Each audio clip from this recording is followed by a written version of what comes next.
Masechet Ketubot, traité Ketubot, Davbet.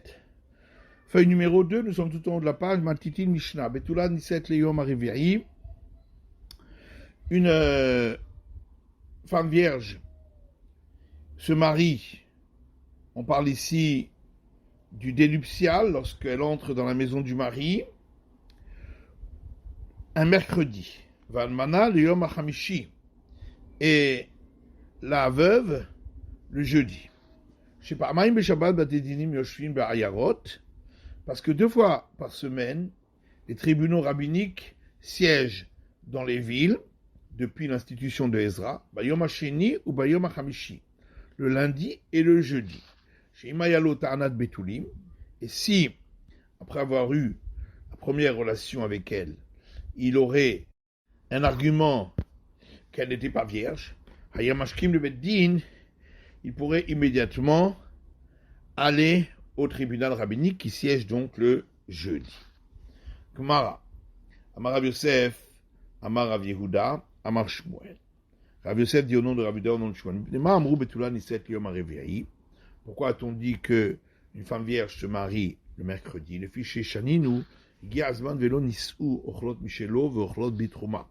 Parce que nous avons un enseignement qui dit que si est arrivé le moment qui avait été fixé pour le mariage, pour entrer dans la maison du mari, et en fin de compte, cela ne s'est pas passé, eh bien, dans ce cas-là, la femme sera nourrie par le mari et mangera du prélèvement au prêtre si c'était un prêtre. J'aurais pu croire que si la date fixée était un dimanche, et donc il n'a pas pu se marier avec elle puisqu'il doit se marier le mercredi, que dès le dimanche, il devrait la nourrir. C'est pourquoi on a enseigné que la femme vierge se marie un mercredi, donc c'est pas de sa faute si il a dû repousser la date. Rav Yosef maré d'Abraham. Alors Rav Yosef s'est écrié maître de Abraham, qui est une expression d'étonnement. Talitania, bidelotania. Voilà qu'ici il a fait dépendre ce qui est enseigné dans un enseignement des maîtres de temps de la Mishnah, de quelque chose qui n'est pas enseigné dans les enseignements des maîtres de la Mishnah. Etania ve'elotania. Qu'est-ce qui est enseigné, qu'est-ce qui n'est pas enseigné? Hatania ve'hatania. Les deux enseignements, que la femme se marie le mercredi lorsqu'elle est vierge, et que à partir du moment où la date est arrivée, il doit lui donner la nourriture. Les deux sont enseignés dans les enseignements des maîtres du temps de la Mishnah. Et la Tanitan, elle est mefaresh Tama, mais la Tanitan, elle est mefaresh Tama. Seulement, il a fait dépendre un enseignement où on a donné l'explication, c'est-à-dire que la femme se marie le mercredi afin qu'il puisse aller le lendemain au tribunal s'il ne trouvait qu'elle n'était pas vierge. Il a fait dépendre d'un autre enseignement où on n'a pas donné d'explication pourquoi elle doit se marier le mercredi. Et là, Yitmar. Mais s'il y a un enseignement qui a été donné ici, voilà comment il a été donné. Amar Ravuda Amar Shmuel, Ravuda dit au nom de Shmuel. Pourquoi a-t-on dit que la femme vierge se marie le mercredi?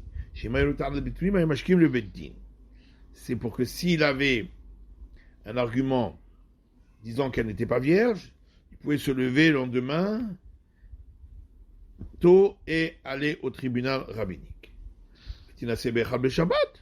Mais alors, elle n'a qu'à se marier un dimanche, comme ça, s'il avait un argument comme quoi elle n'était pas vierge, il pouvait aller se lever tôt le lendemain lundi au tribunal rabbinique. Seulement, les sages ont veillé à l'avantage des filles d'Israël, chez Torah, Arbiseouda, Shlosha Yamim, et ont voulu qu'ils puissent préparer le repas du mariage pendant 3 jours, le mari. Echad Beshabbat, le dimanche, Besheni Beshabbat, le lundi, ou Shishi Beshabbat, et le mardi, ou Birvei, comme ça. Et le mercredi, il se mariera avec elle. Ve'arshav, Sheshaninu Shakdu. Maintenant que nous avons donc enseigné que nos sages ont veillé à l'avantage des filles d'Israël, Otar Sheshaninu Igiazman Velonis, ou lorsque on a enseigné que si la date du mariage fixée était arrivée et qu'elle ne s'est pas mariée, elle mangera de la nourriture du mari et elle mangera du prélèvement au prêtre si c'était un prêtre. Si la date est arrivée un dimanche, puisqu'il ne peut pas se marier avec elle ce jour-là, et il n'a pas l'obligation de la nourrir, et c'est pourquoi, si lui est tombé malade, ou si elle est tombée malade, ou chez Pirsanida, ou qu'elle a eu ses règles, et donc il ne peut pas avoir de relation avec elle. Dans tous ces cas-là, Eno Ma'alela Mezonot, comme c'était pas volontaire, eh bien, il n'a pas besoin de la nourrir. Et certains amènent cet enseignement sous forme de question. Halahu, Mahu. S'il est tombé malade, lui, qu'est-ce qu'il en est? Tamamai, quelle est la raison pour laquelle on l'a dispensé? Mishumde Anis. C'est parce que c'est un cas de force majeure. Vachanami Anis. Dans ce cas-là aussi, c'est un cas de force majeure. Odilma, Hatam Anis, Betakanta, Betakinu le Rabanan. Mais on va dire non, là-bas, c'était un cas de force majeure à cause d'une institution des sages qui ont voulu qu'elle ne se marie pas le dimanche. Achalo, ici, c'est pas une institution rabbinique. Et donc peut-être qu'il devrait lui donner sa nourriture. Et si tu réponds qu'effectivement, si lui est tombé malade, il doit lui donner sa nourriture. Si c'est elle qui est tombée malade, qu'est-ce qu'il en est? Est-ce qu'il peut dire, moi j'ai été prêt à me marier avec toi, et donc c'est pas de ma faute, ou bien elle peut lui dire, c'est comme si son champ a été inondé. C'est un événement qui est dommageable pour lui, mais il doit la nourrir. Et si tu réponds qu'elle peut lui dire son champ s'est inondé, Pirsanida Mahu, si elle a eu ses règles, qu'est-ce qu'il en est? Si c'était le moment où elle devait avoir ses règles, la question ne se pose pas de la matière Sadehu. Là, elle ne peut pas dire, eh ben, c'est son champ qui a été inondé, puisque c'était prévisible. Et donc, il n'a pas besoin de la nourrir. La question se pose chez le Béchar Vesta. Si c'était en dehors de sa période de règle, mais qu'est-ce qu'il en est? Puisque c'est en dehors de sa période de règle, elle a eu ses règles. Donc, elle peut dire, bon, bah, c'est un événement qui était imprévu, comme si son champ était inondé, et donc c'est lui qui doit payer les pots cassés. Au Dinma, ou peut-être, étant donné que il y a des femmes qui peuvent avoir leurs règles à un moment différent de celui habituel, c'est comme si elle avait eu un moment habituel, et donc c'était prévisible, et donc il n'a pas besoin de la nourrir. Rachid Ravachai a solutionné notre question à partir de cet enseignement. Si le moment était arrivé d'être marié et elles n'ont pas été prises en mariage, elles mangeront de lui et elles mangeront du prélèvement au prêtre, si c'était un prêtre. Lonas ou lo katani, et la lonis ou. C'est pas écrit, ils ne les ont pas mariés, mais elles n'ont pas été mariées. Chidamir, de quoi on parle? Il est kamerakvan inhi, si c'est que elles ont empêché le mariage, pourquoi devrait-il les nourrir? Et pourquoi pourrait-elle manger du prélèvement au prêtre? Et la lave des itnis. Donc forcément, ça veut dire qu'elles ont eu un cas de force majeure. Kaigamna, comme le cas dont on a parlé, que elles ont eu leurs règles, que c'était pas le moment exact. Et on voit donc qu'elles mangeront de sa nourriture et elles mangeront du prélèvement au prêtre si c'est un prêtre. Amarabashi le olam malach kol unsa lo achla. Ravashi dit non. On peut dire qu'en vérité, dans tous les cas où il y a une force majeure, elle ne mange pas du mari. Les kamerakve inhu. Et on parle du cas où c'est le mari qui a empêché le mariage. Et c'est vrai que on aurait dû alors enseigner et ils ne les ont pas mariés. Étant donné qu'au début de l'enseignement, on a parlé de la femme, c'est pourquoi, dans la suite de l'enseignement aussi, on a parlé de la femme. Amar Rava dit, Ulian Gitin Enochen. Concernant les actes de divorce, c'est pas pareil. Alma que ça va Rava ein ones bigitin.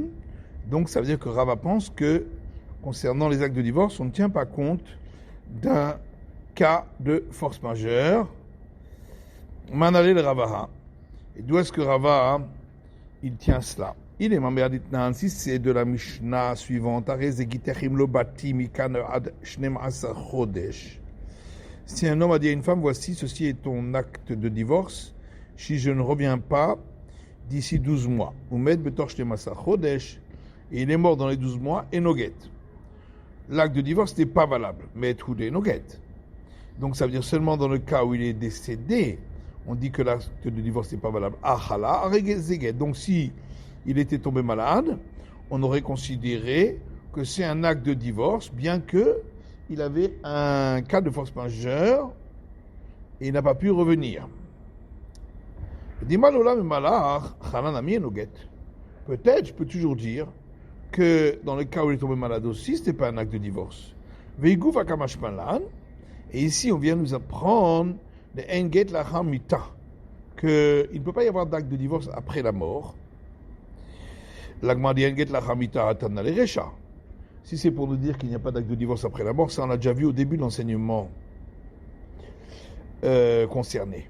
Arezegiter immati.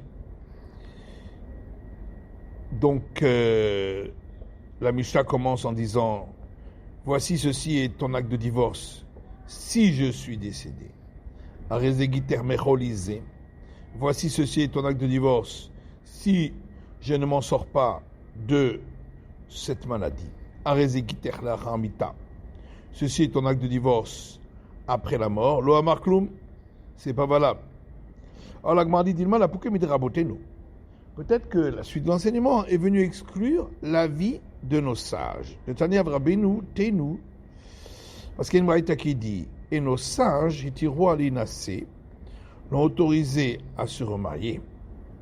Ve'amrinalman rabotenu. Et on a dit qui c'est nos sages? Amarabuda Marshmuel Bedina de Sharum Mashra. Rabuda du nom de Shmuel, c'est le tribunal rabbinique qui a autorisé l'huile qui a été fabriquée par des non-juifs. C'est vrai là que Rabbi Yossé, et c'est parce qu'il pense comme Rabbi Yossé, Damas Manouch Eshtar Mochi Halav, qui dit que la date qu'il y a écrit sur l'acte de divorce est une preuve que c'est à ce moment-là qu'il a voulu divorcer et non pas après la mort. Vela Misefa. Mais on va dire que la source de Rava qui dit qu'on ne tient pas compte des cas de force majeure dans le cas des actes de divorce, c'est de la suite. Mais si un homme dit à sa femme, ceci est ton acte de divorce dès à présent, si je ne reviens pas d'ici 12 mois. Et il est mort dans les 12 mois, à Rezeget. On considère que c'est un acte de divorce. Mais tout de mate. Donc, dans le cas où il est mort, vous avez dit nechole. Et c'est pareil s'il est tombé malade. Donc on voit qu'on ne tient pas compte du fait qu'il a eu un cas de force majeure pour annuler l'acte qui a été fait. L'Agmara dit c'est pas une preuve d'imam Davka, de l'onichale de Tipol Kameyaba.